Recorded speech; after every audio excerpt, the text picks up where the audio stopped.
तो बाबा कैसे श्रद्धालुओं के साथ चमत्कार किया करता था, कैसे कथावाचक अंधविश्वास के जरिए अपने अनुयायियों की संख्या बढ़ा रहा था। अब इन तमाम बातों पर पर्दा डालने की कोशिश की जा रही है। वो नल जिनसे पानी जो निकलता था उसे चमत्कारी बताया जा रहा है, अब उस नल पर भी पर्दा डालने की कोशिश की जा रही है और ये बताने की कोशिश की जा रही है कि यहां से तो सिर्फ पीने का पानी मिलता है।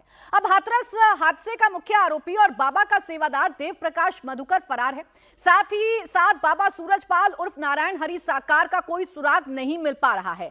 अब बाबा कहां पर छिपा हुआ है या कौन लोग हैं जो कथावाचक को संरक्षण दे रहे हैं, क्योंकि इस कथावाचक के जो संबंध थे वो बड़े बड़े राजनीतिज्ञों के साथ थे। इसका पॉलिटिकल कनेक्शन भी बताया जा रहा है। इसीलिए सबसे बड़ा सवाल यह है कि ना तो इस कथावाचक का नाम एफआईआर में है, ना ही इसकी लोकेशन मिल पा रही है, ना ही मुख्य सेवादार मिल पा रहा है। तो क्या कोई इस कथावाचक को बचाने की कोशिश कर रहा है? देखिए, हादसे के बाद से ही सूरजपाल फरार है। सत्संग के बाद वो मैनपुरी के आश्रम में गया था। यूपी पुलिस की 5 टीमें हैं जो उसकी तलाश में इधर उधर छापेमारी कर रही हैं। मैनपुरी आश्रम के बाद ये कथावाचक यानी कि नारायण हरि साकार कहां चला गया, कहां गायब हो गया, ये जानकारी, इसका सुराग पुलिस को अभी तक नहीं मिल पा रहा है। और इसीलिए सवाल खड़े हो रहे हैं कि क्या नारायण हरि साकार, जिसके सत्संग में 121 लोगों की जान चली गई, जिसकी सेवादारों की बदसलूकी ने भगदड़ जैसी स्थिति पैदा कर दी, क्या उसे कोई बचाने की कोशिश कर रहा है? बाबा नारायण साकार हरि किसी के लिए भगवान से कम नहीं है, तो कोई उसकी आलोचना करते नहीं थकता। इस वक्त हम मैनपुरी के जिस आश्रम के बाहर मौजूद हैं बाबा के, उसके पास में ही रहने वाले एक शख्स हमारे साथ मौजूद हैं। क्या नाम है आपका? मेरा नाम सर अनुराग है। अनुराग जी, बाबा नारायण साकार हरि का नाम सुना है आपने? देखा है, कभी मिले? सुना है। बाबा नारायण साकार हरि एक भोले बाबा नाम का एक गैंग है।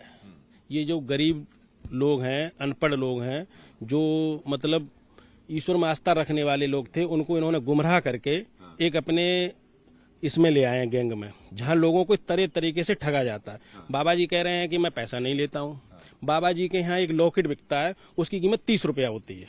बाबा जी के यहाँ कैलेंडर बिकता है, उसकी कीमत 50 रुपया होती है, जिस पर भोले बाबा जो सूरजपाल सिंह है उनका फोटो लगा होता है। एक समोसा बिकता है, प्रसाद में 15 रुपए कीमत होती है। खस्ता बिकता है, 20 रुपए कीमत होती है। इस तरीके से ये धन अर्जित करके इन्होंने लगभग 100 से 200 करोड़ की प्रॉपर्टी बनाई है।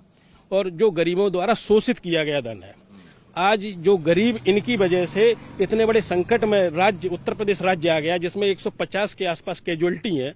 बाबा जी का फर्ज बनना था आज ये सारा प्रॉपर्टी हटा के उनका इलाज कराते, वहां संकट में खड़े होते, लेकिन बाबा जी मौके का फायदा लेके भाग गए। अच्छा, कुछ वो भी बता रहे हैं कि संकट जो है दूर कर देते हैं, सबके दुख दर्द दूर कर देते हैं, सबकी जो बीमारियां हैं उनका इलाज कर देते हैं बाबा। और कोई तिलिस्म वाला जो है पानी पिलाते हैं नलके का, उससे जो है कैंसर तक ठीक कर देते हैं। भाई साहब, मैंने ये सुना है आज बाबा के पास ऐसी कोई शक्ति थी तो बाबा क्यों भागे भागे घूम रहे हैं? उस शक्ति का प्रयोग करके आ जाते और जो लोग मरे हैं उनको जीवित कर देते। जो इनके फॉलोअर मरे हैं, जो इनके उसमें आए थे, बाबा अपना जादू दिखा के जीवित करते हैं ना उनको। बाबा जी डुके डुके क्यों घूम रहे हैं? बाबा जी के पास एक गुंडों की जमात थी जो खड़े होके लोगों को टॉर्चर करती थी, लोगों से शोषण करती थी। नारायणी सेना जिसे बोलते हैं, जो पीले कपड़े पहन के होमगार्ड जैसी ड्रेस पहन के घूमते थे। बाहर के आदमी देखते समझते थे फोर्स है, लेकिन वो बाबा के गुंडे थे। वो मतलब पब्लिक को वीडियो नहीं बनाने देते थे, जो बाबा का तिलिस्म टूट जाए। पब्लिक को बात नहीं करने देते थे। बाबा किसी फॉलोअर से बात नहीं करते थे। गाड़ी से गए, मंच के आसपास महिलाओं की जमात रहती थी, बाबा ने भाषण दिया, बाबा गाड़ी में बैठ के चले आए। आज तक किसी ने यही नहीं जान पाया बाबा ने क्या भाषण दिया। बाबा ने किसका रोग दोष की? कोई एक ऐसा कैंसर पीड़ित 3rd स्टेज का आदमी आए, वो आपके सामने आके मीडिया पे कहे बाबा ने मैं सत्य सही कर दिया। लेकिन मैंने अपनी आंखों से बाबा का चमत्कार इतना जरूर देखा है कि बाबा बर्खास्त सिपाही थे, आज 200 करोड़ के आदमी बन गए। तो अभी तक बाबा के चमत्कार की कहानियां सुनने को मिलती थीं, लेकिन जैसे ही इस कथावाचक पर संकट आया, ये गायब हो गया और अब एक एक करके इसके बारे में नए नए खुलासे हो रहे हैं। कैसे इतने करोड़ की संपत्ति इसने इकट्ठा कर ली, ये भी एक बड़ा सवाल है। इस समय कहां पर है ये कथावाचक, ये किसी को नहीं पता। आश्रम के सेवादार भी कोई जानकारी देने से इनकार कर रहे हैं। नारायण साकार हरि के कासगंज के आश्रम के बाहर सुरक्षा बढ़ा दी गई है।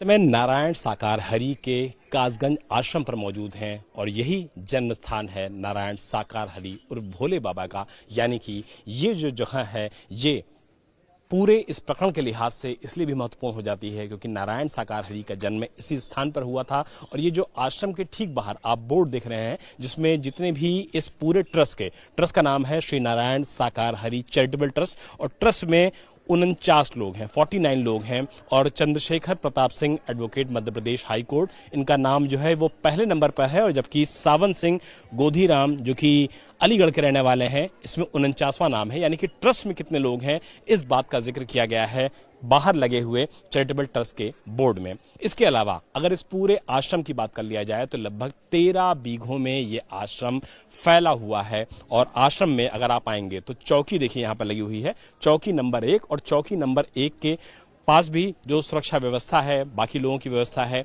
वो सारी भी यहाँ पर है। और सेवादार यहाँ पर सबसे ज्यादा मिलते हैं जो कि इस पूरे आश्रम को चलाते हैं, यहाँ की सुरक्षा व्यवस्था का ख्याल रखते हैं।